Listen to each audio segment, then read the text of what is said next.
Ndagusuje kandi mwifurije kugira ibihe byiza nkwaye ikaze mu makuru ya mbere y'iki cyumweru ku itariki ya 22 z'ukwezi kwa 9 umwaka w'ibihumbi 2025. Amwe mu makuru tugiye kugarukaho ndaza kukubwira ko Nduhungirehe yabwiye umudepite w'umubirigi wijunditse u Rwanda ati unywa amazi birashira.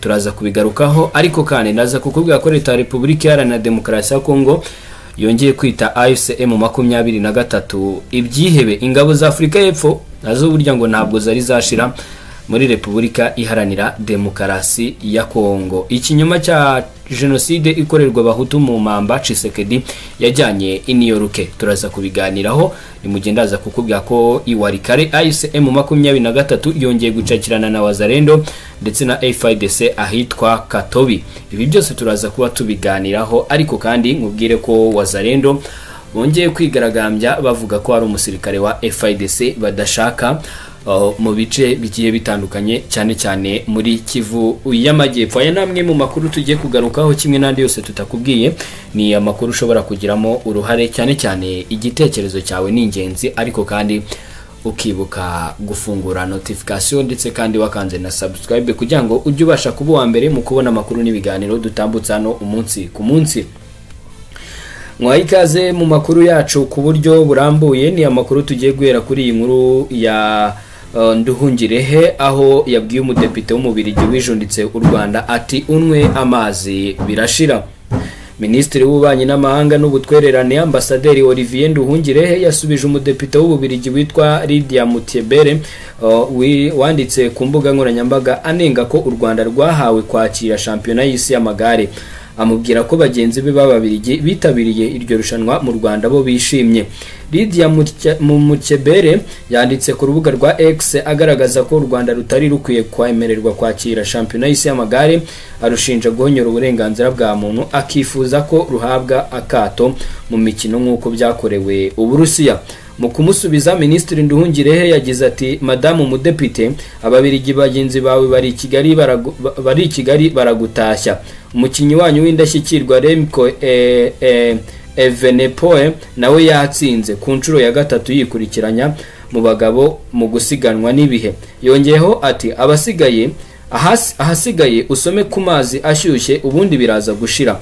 Shampiyona y'isi y'amagare iri kubera i Kigali kuva ku wa 21 Nzeri kugeza ku wa 28 Nzeri 2025, ikaba ari ubwa mbere ibereye ku mugabane wa Afrika mu myaka 104 imaze ikinwa.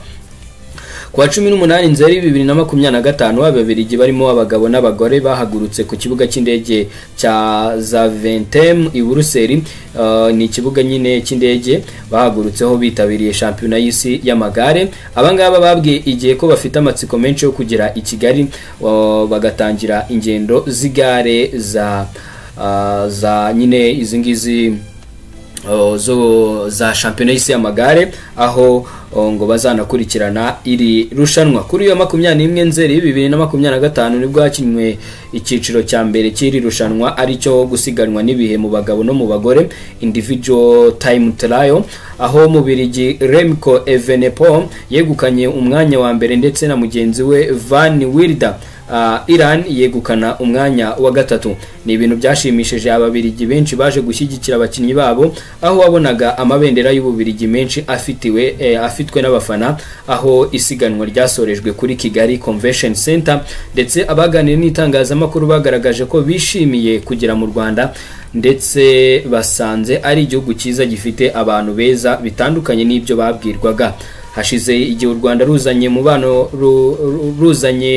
umubano n'ububirigi mu bya diplomasi bitewe nuko icyo gihugu cy'Uburayi cyakoze iyo bwabaga gishaka gukomanyiriza u Rwanda ku rwego mpuzamahanga kirushinja guhungabanya umutekano muri Repubulika Iharanira Demokarasi ya Kongo, ibintu u Rwanda rutahwemye kuvuga ko nta shingiro bifite. Kuva u Rwanda rwakwemererwa kwakira shampiyona y'isi y'amagare yanatangiye kuri iki cyumweru, nabwo bamwe mu bayobozi mu nzego zitandukanye mu Bubiligi bagaragaje ko batabyishimiye ndetse byamenyekanye ko bakoze ibishoboka byose kugira ngo u Rwanda rwamburwe iri rushanwa ariko biba iby'ubusa. Iri rushanwa rikaba ryatangiye ndetse uyu munsi iri rushanwa rikaba rigomba no kuba rikaba rigomba kuba rikomeza. Ubwo kandi nkomoje gato wenda ku irushanwa cyangwa se ku irushanwa ry'isi ry'amagare, Kaminuza y'u Rwanda yashyize amasomo online mu gihe cya shampiyona y'isi y'amagare. Kaminuza y'u Rwanda UR yatangaje ko mu gihe u Rwanda rwakira shampiyona y'isi y'amagare, amashuri yayo ari i Kigali azaba yimuriye ibikorwa byayo online mu rwego rwo kugira ngo ibikorwa by'iri rushanwa bizagende neza. Shampiyona y'isi y'amagare yatangiye kubera mu mujyi wa Kigali kuva kwa 21 ikazarangira kwa 28 Nzeri 2025. Itangazo rya Kaminuza y'u Rwanda University of Rwanda rimenyesha amashami yayo yose ari mu mujyi wa Kigali ko muri iki gihe amasomo n'ibindi bikorwa byose bizaba bikorwa hifashishijwe iyakure. Mu itangazo yashyize hanze kuri uyu 21 yagize ati turabamenyesha ko kubera shampiyona y'isi y'amagare iteganyijwe kubera i Kigali kuva kwa 21 kugeza kwa 28 Nzeri 2025 hazabaho impinduka ku bikorwa by'amasomo muri icyo gihe. Biteganyijwe ko ibikorwa byose byo kwigisha, kwiga n'amasuzuma ku banyeshuri mu mashami yose aherereye ndetse n'akorera i Kigali bizakorwa hifashishijwe iyakure online mu gihe cyose ikiryo rushanwa. Abayobozi n'abatanga serivisi zitandukanye bazakomeza gukorera online mu gihe cy'iryo rushanwa uretse abahawe inshingano zo gutanga serivisi z'ingenzi nk'uko byagenwe n'ubuyobozi. Aya makuru tuyakomereje muri Repubulika Iharanira Demokarasi ya Kongo. Muri iki gihugu hari ikinyoma cya Tshisekedi, nyine ikinyoma cya genocide ikorerwa abahutu mu mamba Tshisekedi yajyanye i New York. Perezida wa Repubulika Iharanira Demokarasi ya Kongo Felix Antoine Tshisekedi yageze i New York ku mugoroba wo kuri iki cyumweru aho yitabiriye inama rusange y'umuryango w'abibumbye ONU izaterana ku nshuro ya 80. Bikaba byitezwe ko azongera gutakambira amahanga ngo ashyigikire ikinyoma cya leta ye cyuko muri Kongo habaye genocide yakorewe abahutu basanzwe bita abajenocoste. Iki kinyoma ubutegetsi bwa Tshisekedi bumaze igihe bukwirakwiza buvuga ko ari genocide yakozwe n'u Rwanda ndetse n'imitwe irimo mu 23 ibintu u Rwanda rwamagana, ahubwo rukavuga ko ari amaco y'ubutegetsi bwa Tshisekedi yo gutwikira amakosa yabwo. Iyi nama ya Loni Tshisekedi yitabiriye igamije kwizihiza isabukuru y'imyaka 80 Loni imaze ishinzwe, ikazaba ifite insanganyamatsiko igira iti kuba hamwe biruta byose, imyaka irenga 80 mu bikorwa byo kunga ubumwe, iterambere n'uburenganzira bwa muntu. Uyu mwaka Tshisekedi yagizwe vice perezida w'inteko rusange y'umuryango w'abibumbye. Mu nshingano ze harimo gufasha perezida w'inteko rusange mu gukurikirana ibikorwa, gutegura no gushyira ku murongo w'ibyigwa ingingo zitandukanye ndetse no kugenzura uko amategeko agenga inteko rusange yubahirizwa. Kuva kuwa kabiri tariki ya 23 Nzeri abakuru b'ibihugu bazatangira kugira icyo bageza ku nama y'inteko rusange ya Loni, aho perezida wa Leta Zunze Ubumwe za Amerika Donald Trump ari we uzayifungura, mu gihe ku mugoroba Felix Antoine Tshisekedi azageza ijambo ku bazitabira inama. N'ubwa gatandatu azaba avuze ko mu nteko rusange ya Loni kuva yagira ku butegetsi. Ku ruhande rwa Kinshasa ibibazo by'ingenzi ni byinshi. Byitezwe ko Tshisekedi azagaragaza imbogamizi z'umutekano muri Kongo, gukomeza gusaba amahanga kwemeza genocide yiswe genocoste ndetse no gukoresha neza amahirwe y'ijwi n'ijambo bitangwa no kuba vice perezida w'inteko rusange ya Loni kugira ngo yigwirize amaboko mu gihe mu gihugu cye hakiri ibibazo by'umutekano. Ubutegetsi bwa Repubulika Iharanira Demokarasi ya Kongo bugaragaza ko mu myaka 30 abarenga miliyoni 10 bamaze kwicwa, barenga miliyoni 5 z'abanyekongo bavuye mu byabo imbere mu gihugu, n'abandi barenga miliyoni 5 bahungira mu bihugu by'amahanga birimo n'u Rwanda mu gihe cy'imyaka 30 ishize. Ibi ni ibishingirwaho n'ubwo butegetsi bukagaragaza ko habayeho genocide yakorewe abahutu muri Kongo ndetse na raporo zimwe na zimwe za Human Rights Watch zikabishyigikira. Ubuyobozi bwa Tshisekedi bwagaragaje ko ubwicanyi bumaze imyaka bubera muri Kongo guhera muri 1998 bwakitwa genocide aho kuba genocoste kuko bamaze imyaka babivuga. Benshi mu basesenguzi mu bya politike bo muri Kongo bagaragaza ko nta genocide yakorewe abahutu yabayeho muri icyo gihugu, ahubwo bakanenga ubuyobozi bubi butita ku baturage ko bwabaye intandaro y'abapfuye mu burasirazuba bwa Repubulika Iharanira Demokarasi ya Kongo. muri iki gihugu cya Repubulika Iharanira Demokarasi ya Kongo kandi hari amakuru avuga ko ingabo za Afurika y'Epfo zitarashira muri iki gihugu. Igisirikare cya Afurika y'Epfo gikomeje ibikorwa byo gucyura ibikoresho n'abandi basirikare bari baroherejwe mu butumwa muri Repubulika Iharanira Demokarasi ya Kongo nk'uko byemejwe n'ikinyamakuru Mail and Guardian cyo muri Afurika y'Epfo. Byamenyekanye ko kuva ku wa 14 Nzeri 2025 indege ya Boeing 737 na 11/76 za SANDF zakoreshejwe mu gutwara ibikoresho ndetse n'ingabo kuva i Lubumbashi ikinshasa bajya i Pretoria muri Afurika y'Epfo. Uku gucyura aba basirikare bandi bije mu gihe hari ukutumvikana hagati y'izi ngabo n'ishyirahamwe ry'ingabo za Afurika y'Epfo bapfa uduhimbaza musyi tutishyuwe ku basirikare boherejwe mu butumwa bw'amahoro muri Repubulika Iharanira Demokarasi ya Kongo. Umwanzuro wo gukura ingabo za Afurika y'Epfo muri Kongo wafashwe muri Werurwe uyu mwaka mu gihe ibikorwa byo kuzicyura byatangiriye nyirizina muri Gicurasi, aho umubare munini wazo ndetse n'ibikoresho zakoreshaga zanyuze mu Rwanda zisubira muri Afurika y'Epfo.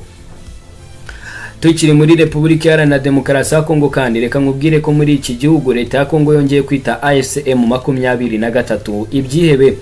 Repubulika Iharanira Demokarasi ya Kongo yongeye kwita abarwanyi b'ihuriro rya AFCM 23 ibyihebe, imvugo itayirukaga gukoreshwa kubera impande zombi zari mu bihe by'ibiganiro. Byagarutsweho mu itangazo ryashyizwe hanze na FIDC kuwa 6 tariki ya 20 Nzeri 2025 aho yashinjaga AFCM 23 kuyigabaho ibitero mu bice bitandukanye bya Kivu y'Amajyepfo ndetse na Kivu y'Amajyaruguru.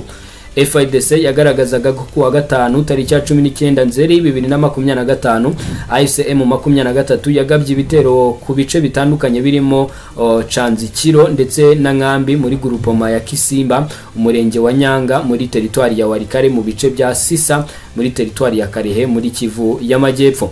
Yatangaje kandi ko kuwa 18 Nzeri 2025 abarwanyi b'uwo mutwe yise ibyihebe bakozanyijeho n'ingabo za FIDC mu bice bitandukanye ndetse harimo mu bice bya Kazinga muri teritwari ya Masisi, cha Bombo na Katare muri teritwari ya Karehe, n'ibirindiro bya FIDC biri muri Muhondo muri grupoma ya Banyungu teritwari ya Masisi. Ingabo za Repubulika Iharanira Demokarasi ya Kongo zatangaje ko ku munsi wari wabanje AFCM 23 yari yagabye ibindi bitero. FIDC yakomeje ishimangira ko itazakomeza kwihanganira ibyo bitero biri kugabwa na M23 yise umutwe w'iterabwoba. Kwita ibyihebe ihuriro rya AFCM 23 ku nzego z'ubuyobozi za Repubulika Iharanira Demokarasi ya Kongo byaherukaga mbere y'ibiganiro biri guhuza impande zombi muri Katari. Ibi bishobora kugira impinduka mu biganiro byaganishaga ku mahoro hagati y'impande zombi, cyane ko umutwe wa AFCM 23 nawo wakunze kugaragaza kenshi ko ingabo za Repubulika Iharanira Demokarasi ya Kongo zikomeje kurenga ku gahenge zikagaba ibitero mu bice bitandukanye no kutubahiriza ibyo buri ruhande rusabwa. Ibi kandi bifatwa nk'ikindi kimenyetso kigaragaza ko leta ya Kongo ishobora kwikura mu biganiro bya Doha.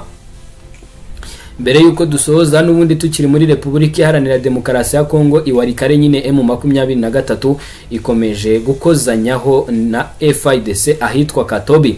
Imirwano hagati y'abarwanyi ba AFCM 23 ndetse na Wazalendo biravugwa ko yasobukuye mu gitondo cyo kuri iki cyumweru itariki ya 21 Nzeri Ikatobi mu gace ka Banakindi muri grupoma ya Kisimba teritwari ya Warikare ni mu ntara ya Kivu y'Amajyaruguru. Amakuru atandukanye ava mu karere k'imirwano avuga ko urusaku rw'intwaro ziremereye n'izoroheje rwumvikanye mu nkengero za Katobi hafi ya Mpeti mu birometero 18 mu burasirazuba bw'umujyi wa Pinga. Ikinyamakuru Actualite.cd kivuga ko inyeshyamba za M23 zasubijwe inyuma kuwa 6 zagarutse kuri iki cyumweru zigerageza kwigarurira uwo mudugudu zimaze icyumweru zambuwe. Bivugwa ko zagabye ibitero bishya ahagana saa 9 z'urukerera ku isa yaho, ariko ntihavugwa niba zisubije aho hantu. M23 nayo ntacyo yigeze itangaza kuri iyo mirwano.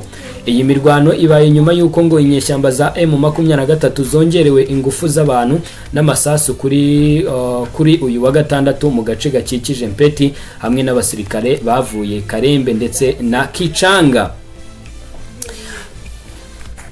Tuyasoreze mu gihugu cya Uganda aho komisiyo y'amatora yanze imikono amagana ishyigikira kandidatire ya Bobi Wine. umuyobozi w'ishyaka ritavuga rumwe n'ubutegetsi muri Uganda Robert Karuganyi Sentamu uzwi cyane ku izina rya Bobi Wine arashinja komisiyo y'amatora gutesha agaciro nkana icyifuzo cye cyo kuba perezida muri 2026 nyuma yo kwanga imikono amagana yatanzwe kugira ngo ishyigikire kandidatire ye. Mu ibaruwa yo ku itariki ya 19 Nzeri 2025 kandi yashyizweho umukono na perezida wa EC umucamanza Simon Byabakama, komisiyo yamenyesheje perezida w'ishyaka NUP ko mu turere 130 itsinda rye ryasabyemo imikono muri 80 gusa ariho habonetse imikono isabwa. Uturere 18 dusigaye ni twageze ku mubare usabwa w'imikono 100 y'abatora biyandikishije kuri buri karere, ikintu kibanze mu ngingo ya 10 y'itegeko rigenga amatora ya perezida. Bobi Wine yagize icyo avuga kuri iyo baruwa, avuga ko icyemezo cya EC ari gihamya y'ubushobozi buke no kubogama nk'uko iyi nkuru dukesha Shimpe Report ivuga. Yanditse ati twabonye iyi baruwa mu masaha ya saa 12 z'umugoroba uyu munsi. Iyo tudashyira ahagaragara gahunda yabo mbere, birashoboka ko bateganyaga kutumenyesha ko mugaragaro ku wa mbere amasaha make mbere yuko tugenwa ku wa kabiri.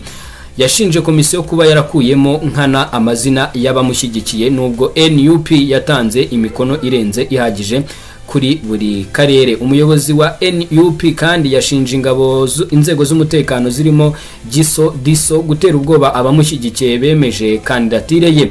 Ati nta soni abagize GISO ndetse na DISO bagiye bagera ku badusinyiye bose bakabatera ubwoba bakabakanga. Bobi Wine waje ku mwanya wa kabiri mu matora yo muri 2021 n'amajwi 36 nyuma ya perezida Museveni wagize 57, nabwo yanze kwemera ko yatsinzwe ahubwo ashimangira ko yibwe amajwi. Ndagushimiye cyane, amakuru yandi araza kwagezweho ni mu masaha ari imbere.